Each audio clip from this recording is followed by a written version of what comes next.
We're back with a Fox News alert. The House Oversight Committee says the Biden family has received millions of dollars from its overseas business dealings, and lawmakers say the FBI is covering up the scheme. Brooke Singman is here now to tell us more. Good morning, Brooke. Hey, good morning. That's right. The FBI did not comply with the House Oversight Committee's subpoena, refusing to hand over a document which Republicans claim proves that Joe Biden was involved in an illegal bribery scheme with a foreign national during his time as vice president. Listen. They could have said the document didn't exist, or they could have said that the document exists and we've looked into it and there's nothing there. But what they sent us was a patronizing letter saying that to basically trust the FBI, that if there was in fact anything there, they would take care of it. Like most conservatives in America, I don't have any trust of the FBI. And the fact that the FBI refuses to work with us when we're leading a very credible investigation of public corruption of the President of the United States is very disturbing. The FBI responding to the subpoena in a letter to the committee, writing, quote, "It is critical to the integrity of the entire criminal justice process that the FBI avoid revealing information, including unverified or incomplete information that could harm investigations, prejudice prosecutions, or judicial proceedings, unfairly violate privacy or reputational interests, or create misimpressions in the public." Now, yesterday, Comer and other Republicans on the House Oversight Committee revealed some of their findings about the Biden family's business dealings. They say the Bidens have received millions of dollars from Chinese business partners, despite President Biden repeatedly saying this isn't true. The Bidens have received millions of dollars from China. It is inconceivable that the president did not know it. The White House refuses to correct the president's statements, showing the president is now using the federal government to run interference for his families and his own role in these schemes. Comer also outlining exactly which members of the Biden family were allegedly paid as part of this so-called influence peddling scheme. He says it includes Hunter Biden, President Biden's brother James and his wife, Hunter's current wife and ex-wife, and, quote, 3 children of the president's son and the president's brother. And guys, the Oversight Committee also says the Bidens received $1 million from a Romanian national who was convicted of corruption.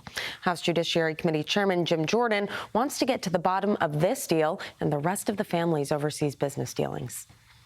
First of all, Joe Biden said his family took no money from China. Looks like that's not accurate. Then he was out talking about corruption, and it looks like his family was receiving money from a corrupt Romanian. The Biden family set up 20-some of these LLCs they set up, receiving millions of dollars from foreign entities. That money is then paid out to members of the Biden family, multiple members of the Biden family, and you get to the fundamental question. For what? What did they do? What was their legitimate business? The White House has repeatedly denied Comer's claims, saying he is trying to score political points by attacking the Biden family. Ashley, Todd. Brooke, thank you so much to break down. Let's bring in Brandi Kruse to do that. She's the host of the Undivided podcast. Brandi, big picture here. The phrase that we're hearing is influence peddling. To me, that sounds like a pretty benign phrase. Doesn't this look like good old-fashioned garden variety bribery to you?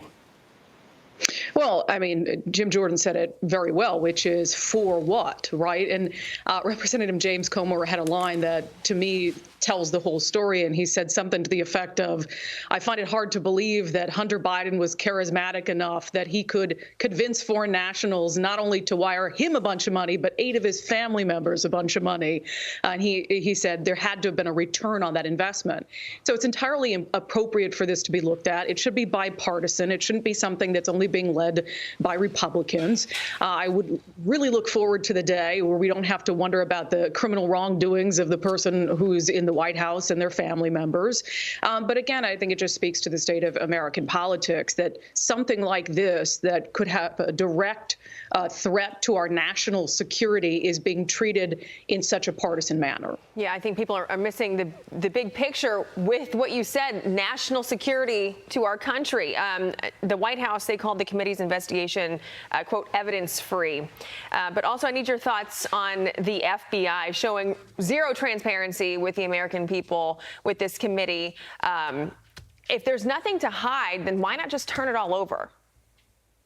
Look, and if you're giving the FBI the benefit of the doubt, if they are investigating actively behind the scenes, then, maybe it's appropriate for them to keep some things close to the vest. But the FBI also has to realize that there is, as Jim Jordan pointed out, some caution from Americans and a little bit of disbelief from Americans in whether the FBI is conducting its duties free of political influence. And so I think that given the climate that we're in, the more transparent the FBI can be, the better. You have very serious accusations being levied against the Biden family. And if the FBI has a document that could either prove or disprove those allegations, I think it would be best for the country that they bring it forth. And there is a way to do it without revealing confidential sources. There is always a way. The FBI just doesn't want to do it. And that speaks volumes, and that's scary. Meantime, Donald Trump covering a lot of ground at a CNN town hall last night. Take a look. If elected president again, what is the first thing you would do to help bring down the cost to make things more affordable? Drill, baby, drill.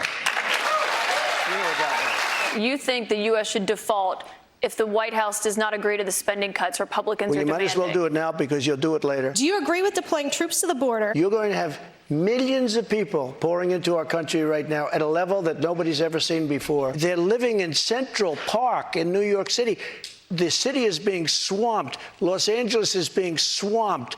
Iowa is being swamped. How would you deal with the increasing threat posed by Vladimir Putin? If I'm president, I will have that war settled in one day, 24 hours. Look, Brandi, he went on CNN to win over Democrats and independents. Did he succeed? Well, gosh, as an independent, I've never been a fan of Donald Trump. A CNN town hall isn't going to change that. I thought that, so first of all, I reject the notion that CNN shouldn't have platformed Donald Trump. You know, there are people just losing it on Twitter that they would give him a platform. He is the former president and the leading contender on the Republican side to be the president again. And so it's just silly. I don't know if he won any. I think people are very firmly ingrained on Donald Trump at this point. Either you already like him or you don't. And I just don't see that changing very much.